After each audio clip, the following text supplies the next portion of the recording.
মাসিমা, আপনার বান্ধবী এসেছে। হাই। আরে কি ব্যাপার, ট্রেলার আসার আগে সিনেমা কি করে রিলিজ হলো? আজ আমার আত্মীয়ের মেয়ের জন্মদিন, সেখানেই যাচ্ছিলাম। আজকে মেয়েটার 18 বছর পূর্ণ হলো। আমার খোকাও তো অনেক বড় হয়ে গেল। মানে ওর দুধের দাঁত পড়ে গেছে। আরে বেটা মাথায় আমাকেও ছাড়িয়ে গেছে। আমার ছেলে এখন ক্যামেরাম্যান, বুঝলি? ফটোগ্রাফার নাকি? আরে না, ও শাশুড়ি বৌমার ভৌতিক সিরিয়াল শুটিং করে, খুব নাম হয়েছে। ও তো ছোটবেলায় ভূতে খুব ভয় পেত, এখন আর পায় না। বলো যা, কুকুরের লেজ কখনো সোজা হয়? ওপরে চলো, সাহসের নমুনা দেখাচ্ছি। এই হলো আমার বীর পুরুষ ছেলের ঘর। ওরে শুধু ভূত না, ভূতে 14 পুরুষ এসব পার করে ওর ঘরে ঢোকে না। এবার ভেতরে এসে দেখ। দেখে তো মনে হচ্ছে এটা কোনো তান্ত্রিকের ঘর। তোর এটাকে তান্ত্রিকের ঘর বলে মনে হচ্ছে, আর আমার বিশ্বাস যে আমি একটা তান্ত্রিককে জন্ম দিয়েছি। দেখ বাবুর বিছানাটা দেখ, এত লেবু সকালে বাজারে ওঠে না। বিছানা না লেবুর বাগান বুঝতে পারি না, এটা দেখলি তো? এবার ওদিকে দেখ, চটির দোকান, সব সাইজের সব ডিজাইনের চটি এখানে পাবি। কোথায় দেয়ালে দুটো সুন্দরী মেয়ে ছবি টাঙানো থাকবে? তা না, আমার ছেলে দেয়াল জুড়ে চটি, তাও আবার আমার স্বামীর ছবির নিচে। ছেলের অত্যাচার ওর বাবার ভূত এই ঘরে আসতে পারে না। এত ছোট কথায় দুঃখ পেতে নেই। গোপন কথা বলছি ভাই, একটা গোপন কথা বলছি ভাই, কাউকে বলিস না, লজ্জায় মাথা কাটা যাবে। এই দেখ, আমার ছেলের বিছানাতেই ঠাকুর ঘর, রাঘবেন্দ্র, গণেশজি, হনুমানজি, শঙ্করজি, নারায়ণ, গোপাল ঠাকুর। এতেও কাজ হয়নি ভাই, এটা জ্যান্ত বাবাকেও রেখেছে। দেখ,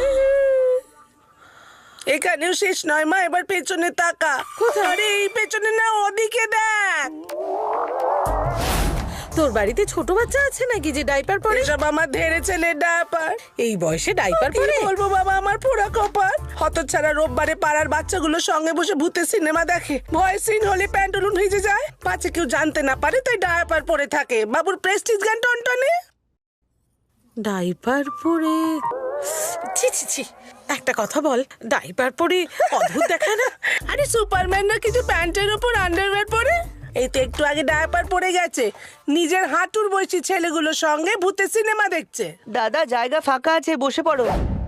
আমার জায়গা কোথায়? আরে আমার জায়গা তোরা বসে আছিস, আমি কোথায় বসবো? এখানে আছে, ওখানে আছে, যে কোনো জায়গায় বসে পড়ো। ওই, আমি সবসময় মাঝখানে বসি, আমি মাঝখানে বসলে তোরাও সেফ থাকবি, নয়তো থাক। এই রাজু, দাদা তো আমাদের চিন্তা মা বাবার থেকেও বেশি করে। এই, ও আমাদের সেফটি নয়, ও নিজের সেফটির ব্যাপারে ভাবছে। ও 1 নম্বরের ভিতর ডিম। তুই তো প্রথমবার এলি, মুভিটা শুরু হতে দে, তারপর নগদ দেখিস। এই সবাই সরে বস, দাদাকে জায়গা দে। দাদা এসো, এখানে বসো। আমার সঙ্গে থেকে ম্যানার্স শিখে গেছিস তুই। কারো যদি ভয় লাগে তাহলে আমার গায়ে সেঁটে বসিস। এবার দেখতে পাবি, এই সিনটা শুরুর সাথে সাথে আসল শো শুরু হয়ে যাবে।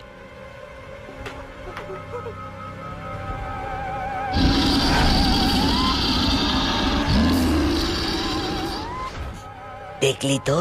হ্যাঁ, ভয় একেবারে কাঁপতে শুরু করে দিয়েছে। বেরোচ্ছে ঘাম আর গন্ধ আসছে হিসু। আরে ও হিসু করেছে। হ্যাঁ, কিন্তু মেঝে তো ভিজলো না। ভিজতেও পারে না, কারণ ও ডাইপার পরে রয়েছে। হে ভগবান, তাহলে তুই এখানে সিনেমা দেখতে আসিস কেন? সিনেমাটা তো আমি ওর দেখতে আসি, কিন্তু এই সিনেমাটা রিপিট টেলিকাস্ট আমি। এত সুন্দর পেতনি তো আমি জীবনে দেখিনি। এই দেখ, এসে গেছে মুভির হিরোইন। একে দেখো, এ পেত। আমি তোকে সিনেমাটার ক্লাইম্যাক্স দেখাচ্ছি। রাজ শোন, এবার আটার গুঁড়োটা আমার মুখে লাগিয়ে দে।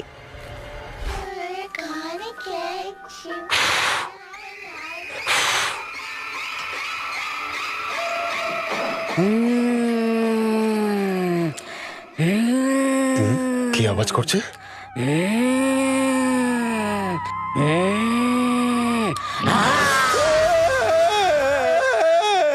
সাইরেন বেজে গেছে রে, শিগগিরই তোর কফিটা শেষ কর। ওরে বাঁদরটা এসে লাফালে আমি ওকে লুপে নেবো, নইলে তোর কোলে উঠে পড়বে। আরে তাড়াতাড়ি কর না, কফিটা রেখে ওদিকে গিয়ে দাঁড়া, হতচ্ছাড়ি, দূরে যা। আয় বাবু, আয় বাবু, আয় বাবু, আয় বাবু, আয় বাবু। দিনে